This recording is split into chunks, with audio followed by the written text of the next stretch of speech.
Assembly میں حکومت پاکستان نے ایک بل پیش کیا جسے وہ آرمی ایکٹ میں ترمیم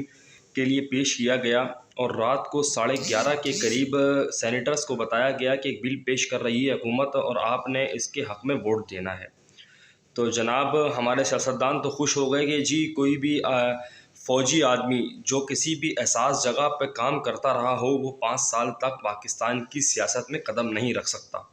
یہ تو بڑے خوش ہو گئے۔ پاکستان کی فوج ایک ایسا واحد ادارہ ہے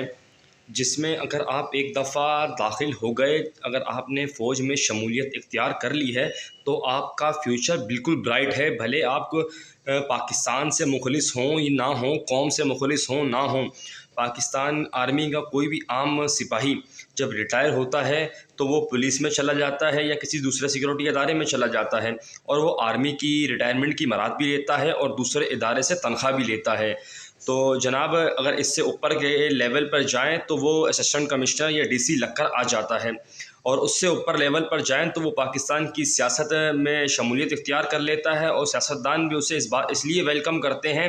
کہ وہ فوج سے آیا ہے، وہ فوج کے اچھے رینک پر موجود تھا، اس کے فوج سے تعلقات اچھے ہوں گے، وہ ہمارے لیے راہ ہموار کر دے گا اقتدار میں آنے کے لیے۔ اس لیے سیاسی جماعتیں بھی اس فوجی افسر کو سپورٹ کر دیتی ہیں۔ تو جناب آپ یہ پاکستان کی پوری قوم یہ بتائے کہ جو شخص ایک حساس جگہ پر کام کرتا رہا ہو اور وہ ایک ٹارچر سیل بھی چلاتا رہا ہو اور وہ اپنے حکم کی تکمیل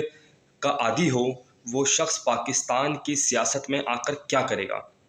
تو جناب وہ جس طرح ہمارے سیاستدانوں پر ایک دوسرے پر تنقید وہ کرتے ہیں وہ تو برداشت نہیں کر پائے گا، کیونکہ اس کی ٹریننگ تو فوج نے کی ہوتی ہے، وہ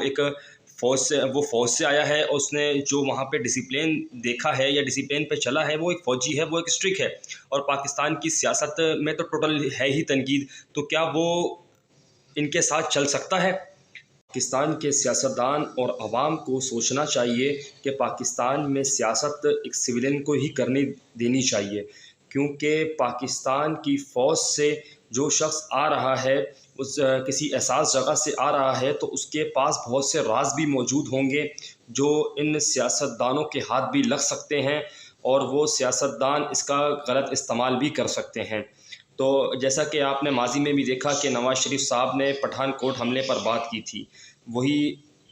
بات پاکستان کے گلے پڑ گئی تھی، انڈیا نے وہ ثبوت کے طور پر پیش کیا تھا۔ تو اس طرح کسی بھی ایسے فوجی شخص پر مکمل پابندی عائد ہونی چاہیے کہ جو فوجی کسی حساس جگہ پر کام کرتا رہا ہو یا اس کے پاس کوئی راز ہو تو اس پر مکمل پابندی عائد ہونی چاہیے۔